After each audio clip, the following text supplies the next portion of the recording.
Bohan is with us here at DCU, having guided his county back into the TG4 Leinster final with a 3-14 to 3-point success over Laois. What can you really say about a result like that, Mick, overall? Well, I suppose we're delighted, obviously, to have got so many players get an opportunity to play championship football, because representation is really important, and you don't always get the opportunity to reward players, particularly squad players. So that was big today, and there was certain players stood out really well. I thought Faye O'Connell-Bell was excellent. She's a kid that's put her hand up in training, so we were delighted it went really well for her.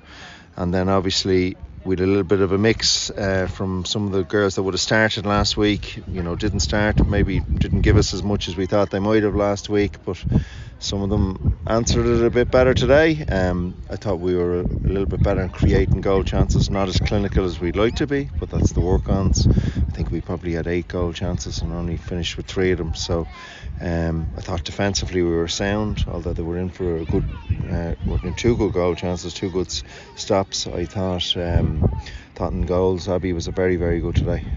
She's grown, which is great. So look, lots of positives. Your stats team will confirm I think all your 6 forwards had scored in the first half, and all of your scores bar one had come from play as well, which must be pleasing.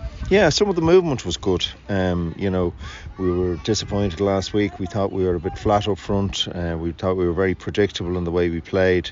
But look, as you know yourself, in the weeks that go on, these are the work-ons, and sometimes you see it in front of your eyes that it's working, and other times you're frustrated because it's not coming onto the field. But that's the bit where we earn our crust.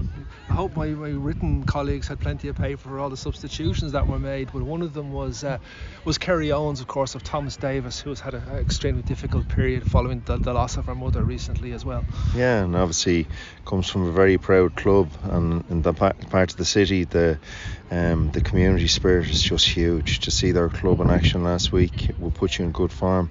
Just the solidarity of their club, and obviously she comes from a very proud Gaelic family.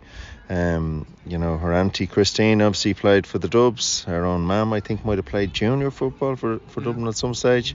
Her granddad Christy is a huge Mayo man, very proud. Her own father Jimmy, I would have had Jimmy and Thomas Davis, great fella.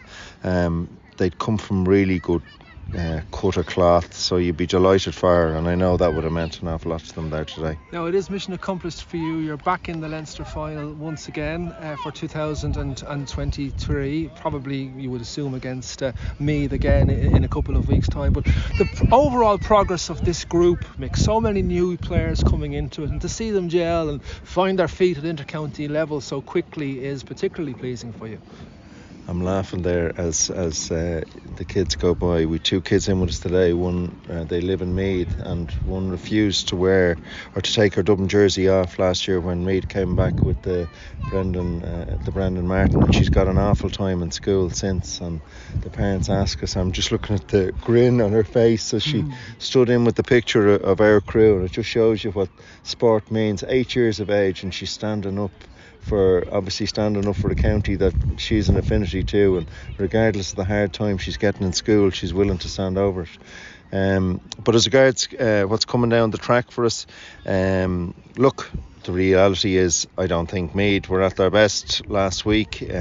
We know they're going to get better, but from our perspective as regards development for the summer ahead, I think they're good games. Even these games, I know you look out and you see a completely one-sided affair, but you can't replicate the morning of a game, the pre-match nerves, somebody's first time to put on a Dublin jersey. The breakfast tastes completely different than it did on the Saturday.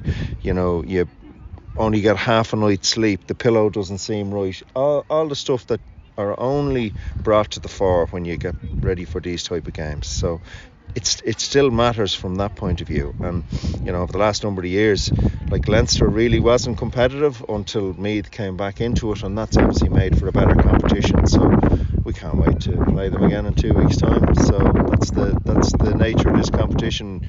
You're to go after the challenge rather than shy away from it. And finally, for me, the prospect, Mick, of seeing some of the established names coming back that haven't appeared in either league or championship yet for you in 2023. What's the latest on their positions? The likes of Sinead Ahern, Sinead Goldrick, and one or two others. I believe Goldie's back in the country this week, but look, the reality being it would be a very, very, very slim chance of either of them playing. But we've done everything we could to try and exhaust those avenues, but they've been incredible servants, and realistically, sometimes the time they know themselves when it's right, and we'll have a chat with Goldie again this week. But look, we'll see. What about Niamh Collins and Ciara Trent? No, Niamh's gone travelling, and Ciara just needed a break. So yeah. What you have is that basically the that's 30 more or that less you have there that's now. more or less it now at this stage, and unless something that I don't know is going to happens.